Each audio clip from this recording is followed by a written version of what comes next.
Alhamdulillahi Rabbil Alamin.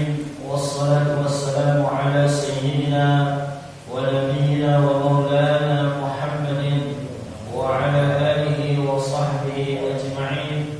Amma ba'du, subhanaka la ilma lana illa ma 'allamtana innaka antal alimul hakim. Rabbi ishrah li sadri wa yassir li amri wahlul 'uqdatam min lisani yafqahu qawli wahdi qalbi bihaqqi sayyidina Muhammadin sallallahu alaihi wasallam. Allahumma inna nas'aluka al-futuh wal munuha wal rusukh wa salah al-jasad wal ruh wa tawbatan nasuh.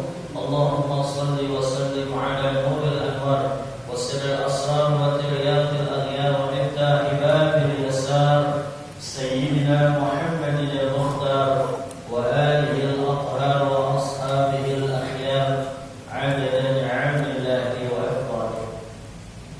Hadirin jamaah sekalian, kita lanjutkan pengajian kita membaca kitab hadis, yaitu Mukhtarul Ahadits An-Nabawiyah karangan Sayyid Ahmad Al-Hashimi. Mudah-mudahan bermanfaat buat kita semua, amin ya rabbal alamin. Bismillahirrahmanirrahim. Qala radhiyallahu anhum, Allahumma shalli ala sayyidina Muhammad wa ala ali sayyidina Muhammad. Qala an-nabiy sallallahu alaihi wasallam, syafa'ati yawmal qiyamati haqqun, faman lam yu'min biha lam yakun min ahliha. Rawahu Ibnu Mani' an Zaid bin Arqam radhiyallahu anhu. Telah bersabda oleh Nabi sallallahu alaihi wasallam, kata beliau, syafa'ati yaumal qiyamati haqqun. Syafaatku itu pada hari kiamat nanti adalah benar, jadi hak. Jadi syafaat, kata Nabi, syafaatku nanti pada hari kiamat itu adalah hakun, benar ada. Begitu. Nah, jadi pentingnya syafaat itu bagi umat Nabi Muhammad SAW itu luar biasa. Ya. Jadi istilahnya, kalau ukuran ngandelin sesuatu yang telah dilakukan oleh manusia di dalam hal kebaikannya, kagak ngimbang kita menjadi orang yang senang pada hari kiamat. Tapi dengan adanya syafaat Nabi, ini adalah sesuatu yang luar biasa bagi umat Nabi Muhammad sallallahu alaihi wasallam. Jadi dulu saya pernah mendengar tentang masalah syafaat itu diibaratkan seseorang yang sekolah. Misalnya dia sekolah nih, dapat nilainya 4, 5, nggak pernah ada 6-nya, di bawah 50, nilainya anjlok. Kalau udah nilai begini kan, roman-romannya harapan mau naik kelas jauh. Ya. Tapi ini bocah dalam satu kelas, dia nilainya yang anjlok, masuk jam 7 pagi, tapi dia setengah 6 udah di sekolahan. Ya, setengah 6 udah datang di sekolah, dia sendirian tuh. Ngapain dia di sekolahan setengah 6 di kelas? Dia nyapu di kelas, dia ngepel tuh. Terus meja gurunya dirapiin, ya. Dia bawa taplak dari rumah sengaja. Jadi meja gurunya dikasih taplak, dikasih pas bunga, jadi enak dilihat, dipandang. Kemudian dia juga sedikit ngantongin, kasarnya kayak sekarang nih, teh celup. Ya. Dia masak, dia seduh teh celup di gelas. Jadi begitu waktu jam 7 kurang itu teh segelas berupa teh manis sudah ada di atas meja guru. Setiap hari itu dikerjain. Ini guru kan ngeliatin ini siapa yang saban hari begini nih, nyiapin begini nih, rapi, pakai ada teh manisnya, nyelidikin nih guru. Begitu diselidik-selidik, ternyata ini murid yang emang nilainya anjlok. Ya, ini guru memperhatiin. Tuh. Pada akhirnya yang tadinya nilainya 5 ditambahin aku jadi 6. Mungkin yang ada 6-nya ditaikin lagi, ditambahin lagi 1. Jadi itu 7. Yang anjlok banget ditambahin sama gurunya. Jadi kesimpulannya itu nilainya kagak ada yang merah, semuanya hitam. Begitu. Yang tadinya 5 jadi 6, itu 1 namanya syafaat. Dapat syafaat dari gurunya. Kenapa ini guru kasih syafaat? Karena kesehariannya dia berusaha untuk berbuat baik, walaupun dipandang dia ini gak baik, tapi dia berusaha untuk berbuat baik. Maka disitulah nanti saatnya manusia itu akan dilihat. Karena memang kalau kata Allah Subhanahu wa taala di dalam firman-Nya, "I'malu fasayarallahu 'amalakum wa rasuluhu wal mu'minun."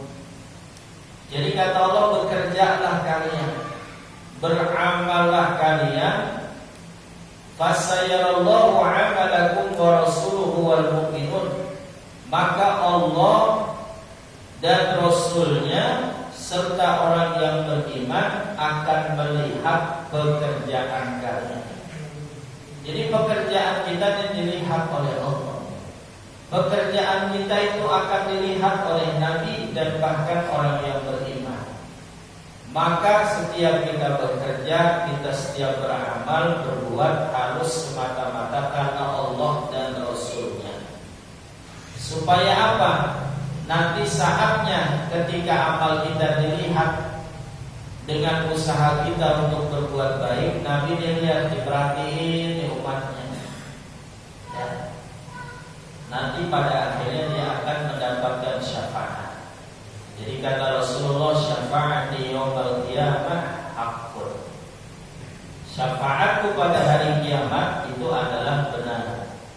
Faman lam yu'min, barang siapa yang tidak mempercayai biha dengan syafaat Nabi, lam yakun min ahliha, maka dia bukan termasuk golongan orang yang mendapatkan syafaat.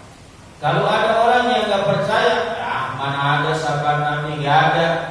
Yang namanya hidup udah masing-masing, gak bakalan Nabi nolongin. Ada orang gak percaya begitu. Maka ketika dia mengatakan seperti itu, kata Rasulullah SAW, "Faman lam yu'min biha." Siapa yang tidak mengimani, tidak percaya dengan syafaat Nabi, lam yakun min ahliha, maka dia tidak bakalan mendapatkan syafaat Nabi Muhammad SAW. Salah satunya adalah amalan yang agar supaya kita mendapatkan syafaat Nabi adalah kita banyak-banyak baca sholawat. Jadi sering-sering baca sholawat. Jadi kalau kita sering baca sholawat, namanya kita nyebut namanya itu orang yang kita sebut, ya pasti dia akan ingat nama kita. Dia akan kenal dengan kita.